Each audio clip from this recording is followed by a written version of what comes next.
Assalamualaikum warahmatullahi wabarakatuh. Di sini kami dari kelompok 9 mata kuliah manajemen operasi yang diampu oleh Bapak Iwan Fahri Cahyati. Di sini kami akan menjelaskan materi tentang strategi proses dan perencanaan kapasitas. Yang akan dijelaskan oleh pemateri pertama yaitu Ulil Absor, pemateri kedua Eni Coril Umatin, pemateri ketiga Fadilatul Adimah, dan pemateri terakhir saya sendiri yaitu Muhammad Abdul Aziz. Langsung saja ke materi yang pertama, yaitu tentang pengertian strategi proses dan perencanaan kapasitas. Sasaran jangka panjang perusahaan dapat dilihat dari visi, dan upaya untuk mencapai visi tersebut dijabarkan dalam sebuah misi. Namun, untuk menjalankan visi dan misi perusahaan dibutuhkan sebuah strategi. Salah satunya yaitu strategi proses. Apa itu strategi proses?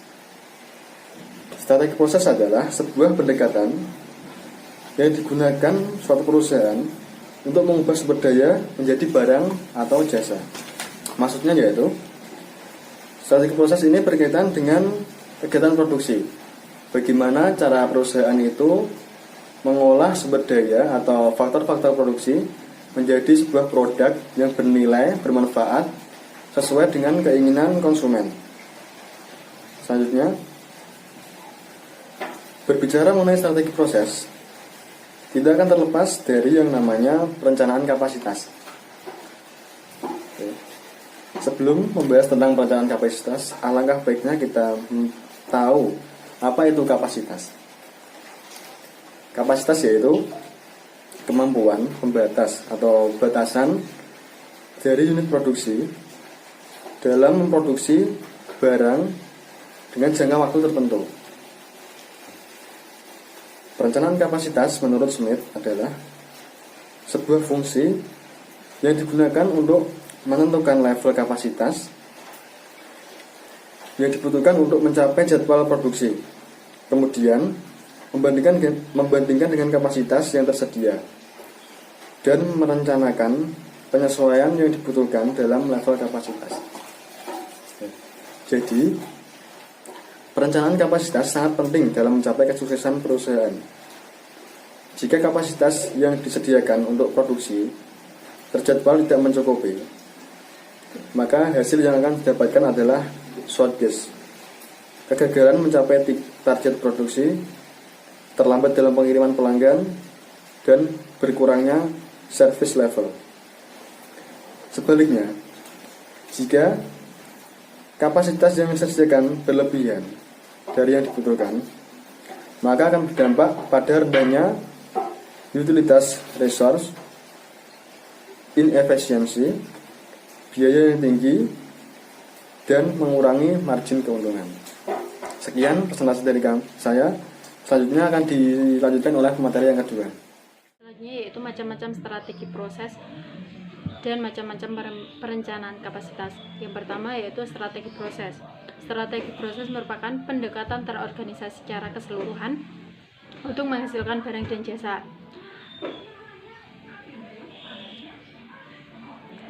Empat strategi proses hampir setiap barang dan jasa dibuat dengan menggunakan beberapa variasi. Variasinya yaitu: 1. Fokus proses. Fokus proses suatu fasilitas yang diorganisasikan di sekeliling proses untuk memfasilitasi produk yang volumenya rendah dan varietas yang tinggi. Yang selanjutnya yaitu fokus yang repetitif. Fokus repetitif merupakan suatu proses produksi yang berorientasi pada produk yang menggunakan modul. Yang selanjutnya yang nomor 3, fokus pada produk. Fokus pada produk yaitu suatu fasilitas yang diatur di sekitar produk, volume yang tinggi, proses dengan varietas yang rendah. Yang selanjutnya yang nomor 4 yaitu kustomisasi massal. Produksi yang cepat, biaya yang rendah yang melayani secara konstan perubahan dari keinginan konsumen yang unik. Yang selanjutnya itu yang B, perencanaan kapasitas. Perencanaan kapasitas yaitu sering menetapkan kebutuhan akan permodalan dan oleh karenanya terdapat biaya yang tetap besar jumlahnya. Di dalam perencanaan terdapat 3 strategi, yaitu 1. Capacity led strategi, yaitu kapasitas yang berada di depan permintaan. Misalnya, strategi ini cocok untuk pasar yang berkembang saat ini. Contohnya, pembuatan masker, penjualan hand sanitizer yang bisa bermanfaat pada kondisi saat ini karena virus corona. Yang kedua yaitu capacity like strategi. Ini berpeluang untuk mengalami kerugian. Misalnya dalam pasar itu kan banyak penjual, karena ada corona bisa berkurang pendapatannya karena di lockdown. Ya, seperti itu. Yang nomor 3, average lead strategi, yaitu kapasitas yang berada sejajar dengan permintaan, di mana kapasitas yang ada jumlahnya tersedia hanya sebanyak permintaan yang ada. Misalkan permintaan sepatu diekspor ke luar negeri, karena ada corona kan bisa dikurangi karena faktor perjalanannya ke sana itu. Macam-macam perencanaan kapasitas, yaitu yang pertama perencanaan kapasitas jangka pendek. Perencanaan jangka pendek kurang dari 3 bulan ini dikatakan dengan proses penjadwalan harian atau mingguan. Yang selanjutnya nomor 3,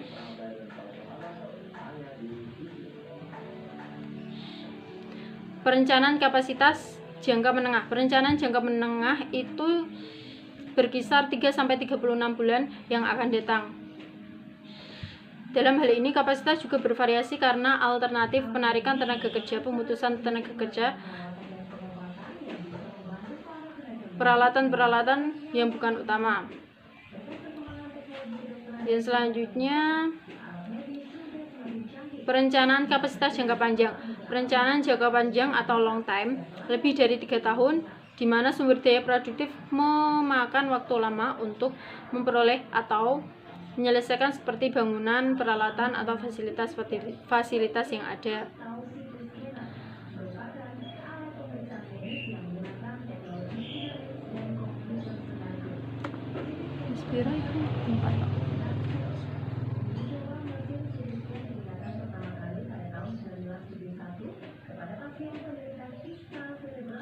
Yang selanjutnya akan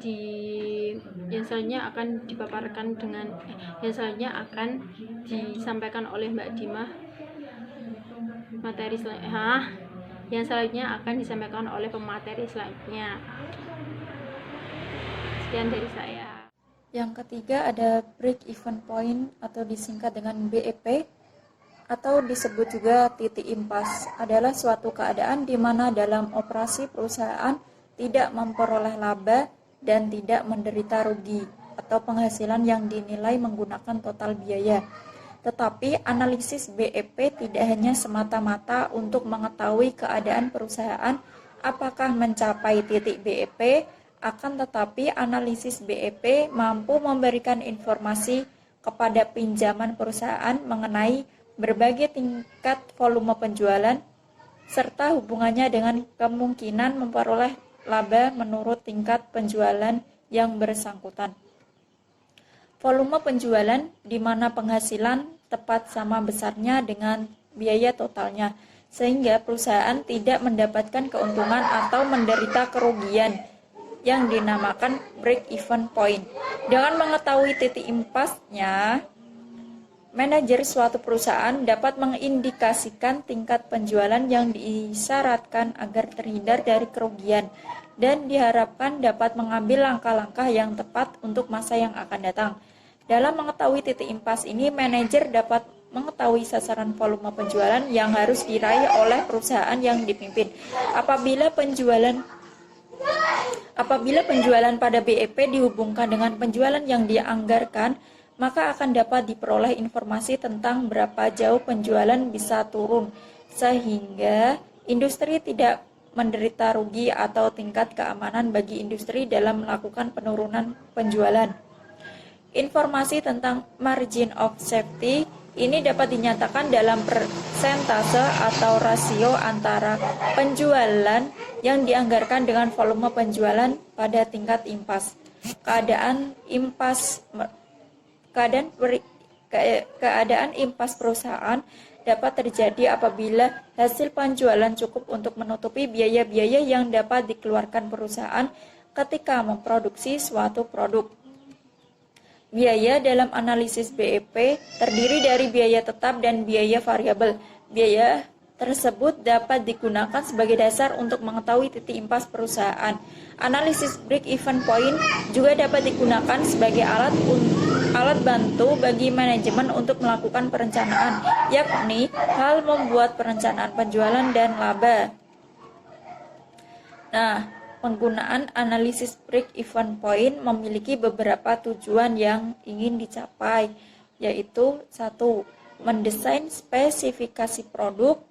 Yang kedua, menentukan harga jual per satuan. Yang ketiga, menentukan jumlah produk atau penjualan minimal agar tidak mengalami kerugian. Yang keempat, memaksimalkan jumlah produksi.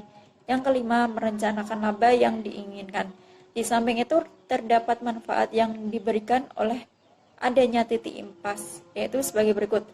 Yang pertama, untuk mengetahui jumlah penjualan minimal yang harus dipertahankan agar perusahaan tidak rugi, bukan untuk menentukan jumlah penjualan yang dapat diharapkan, melainkan untuk memberikan gambaran tentang batas jumlah penjualan minimal yang harus diusahakan agar perusahaan tidak mengalami kerugian. Yang kedua, untuk mengetahui jumlah penjualan minimal yang harus dicapai untuk memperoleh tingkat keuntungan tertentu. Yang ketiga, untuk mengetahui seberapa jauh berkurangnya penjualan agar perusahaan tidak menderita kerugian. Yang keempat, mengetahui bagaimana efek perubahan harga jual, biaya, dan volume penjualan terhadap keuntungan. Berikut adalah faktor-faktor yang mempengaruhi break-even point.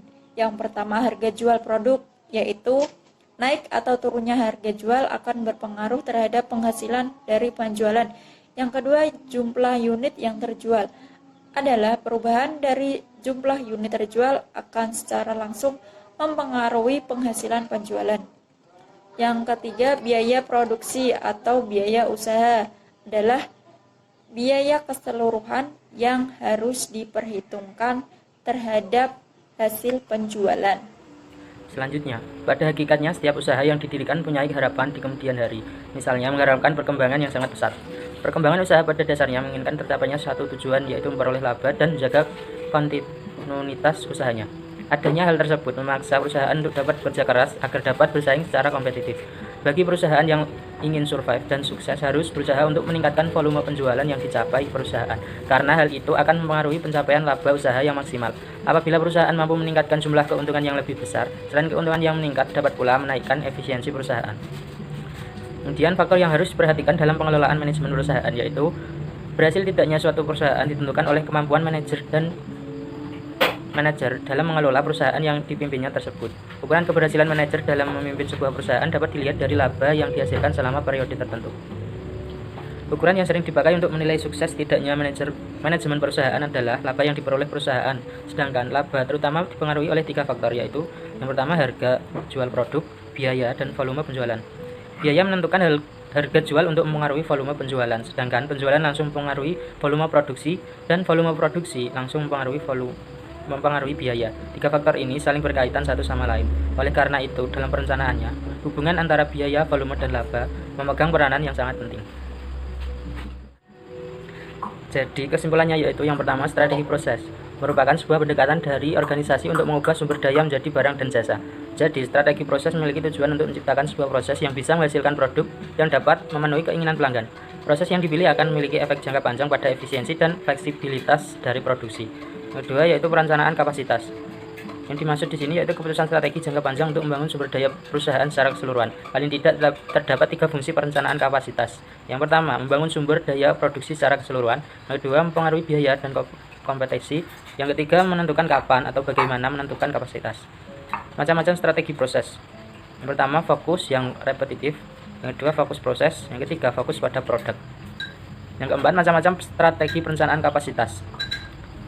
Di antaranya, kustomisasi massal. Selanjutnya perencanaan kapasitas jangka pendek, perencanaan kapasitas jangka menengah, serta perencanaan kapasitas jangka panjang. Yang terakhir yaitu break even point. Yang dimaksud BEP adalah atau break even point suatu operasi perusahaan tidak memperoleh laba dan tidak menderita rugi. Penghasilan yang dinilai menggunakan total biaya.